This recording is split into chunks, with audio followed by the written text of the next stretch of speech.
Hi hello నమస్తే welcome back to our channel. నేను మీ రాజేశ్వరి. అందరూ ఎలా ఉన్నారు?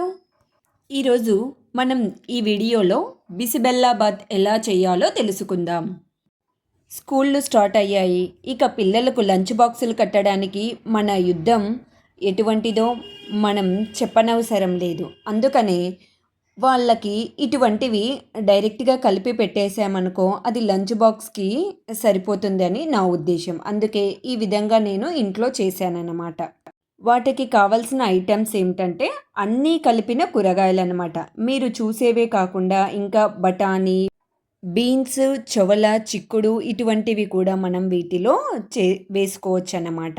పిల్లలు కూరగాయ అనగానే తినకుండా లంచ్ బాక్స్ వెనక్కి తెచ్చేస్తూ ఉంటారు. అలాంటప్పుడు మనం అన్నంలో వీటిని డైరెక్ట్గా ఈ విధంగా అన్నాన్ని, కందిపప్పుని ఫస్ట్ మనం కుక్కర్లో ఈ విధంగా ఉడికించి పెట్టుకొని తర్వాత మనం చూసిన కూరగాయ ముక్కలన్నిటినీ కూడా మళ్ళీ ఉడికించి పెట్టుకోవాలన్నమాట. ప్రత్యేకంగా ఒక పొడిని తయారు చేస్తాం.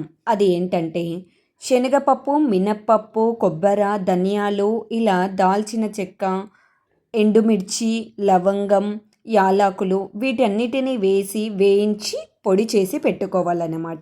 ఇలా మనం ఇంట్లోనే ఒక పొడిని తయారు చేసి పెట్టుకున్నామనుకో ఎప్పుడైనా సరే మనకు కూడా ఏదైనా నైట్ టైము రెండు రకాలు చేసే ఓపిక లేనప్పుడు, టైం లేనప్పుడు అప్పుడు ఇలా వెంటనే ఇది చేసుకోవడం చాలా మంచిది. అలాగే ఆరోగ్యకరం కూడా. అన్నీ కలిపిన కూరగాయలు ఇలా అన్నంలో తినడం వల్ల మనకు ఆ పౌష్టికాహారం కూడా లభిస్తుంది.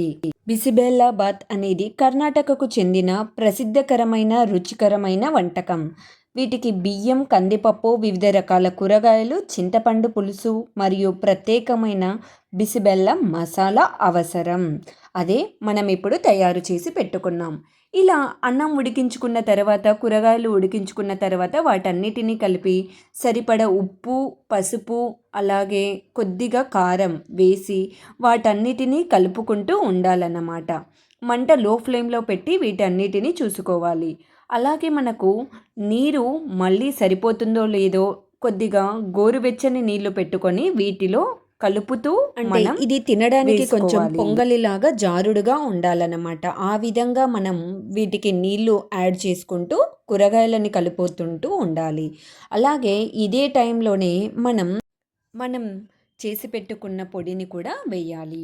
ఇక్కడ మనం కొలతలు ఏ విధంగా తీసుకోవాలంటే ఒక గ్లాస్ బియ్యం అయితే చిన్న గ్లాస్ కందిపప్పును తీసుకొని ఉడికించుకోవాలి. వాటికి తగ్గట్టే కూరగాయలను కూడా మనం యాడ్ చేసుకోవచ్చు. ఇలా గ్లాస్ ప్రకారం తీసుకున్న వాళ్ళకి 3 స్పూన్ల పొడిని వీటితో యాడ్ చేసుకోవచ్చు. అప్పుడే మనకు ఆ కలరు, టెక్స్చరు అర్థమవుతుందన్నమాట. మనం కలిపేటప్పుడే ఎంత పొడిని వేసుకోవాలో మనకు అర్థమవుతుంది. ఒక చిన్న నిమ్మ సైజ్ అంత చింతపండు రసాన్ని మనం ఇప్పుడు యాడ్ చేసుకోవాలన్నమాట. ఇది తినడానికి తీపి, కారం, పులుపు కలిగి ఉంటుంది. అందుకే దీన్ని డైరెక్ట్గా భోజనానికి కూడా మనం ఎక్కడికైనా జర్నీస్ చేసేటప్పుడు కూడా రెండు రకాలు మనం తీసుకుపోలేనప్పుడు ఈ విధంగా మనం చేసి పెట్టుకొని వాటిని ట్రైన్ జర్నీలలో అలా తీసుకొని పేపర్ ప్లేట్స్ పెట్టుకొని వీటితో హ్యాపీగా ఎంజాయ్ చేయొచ్చు. ఇలా అంతా కలిపి ఉడికేటప్పుడు కొంచెం మసాలా వేసింటాం కాబట్టి కొద్దిసేపు వీటిని ఉడకనివ్వాలన్నమాట. ఇలా వచ్చేంత వరకు మనం కలుపుతూ ఉండాలి. అలాగే మనం ఎంత వాటర్ యాడ్ చేసుకున్నామో వాటర్ ఉడికేంత వరకు మనం వెయిట్ చేయాలి. ఇప్పుడు మనం దీనికోసం తిరువాత పెట్టుకోవాలి. ఈ విధంగా నూనె, జీలకర్ర, ఆవాలు, ఎండుమిర్చి, కరివేపాకు, ఇంగువ ఇలాంటివి వేసి దీంతో నెయ్యితో కూడా మనం తిరువాత కూడా పెట్టుకోవచ్చు. ఇలా కాచిన తిరువాతను మనం ఇప్పుడు రెడీ చేసి పెట్టుకున్న అన్నంలోకి వేసి మళ్ళీ ఒక 2 నిమిషాలు అలా కలుపుకోవాలన్నమాట. ఇప్పుడు మన బిసిబెల్లాబాత్ రెడీ అయిపోయింది. ఈ వీడియో మీకు నచ్చినట్లయితే please like, share, subscribe our channel. Thanks for watching. Keep watching our videos. Rajeshwari family kids.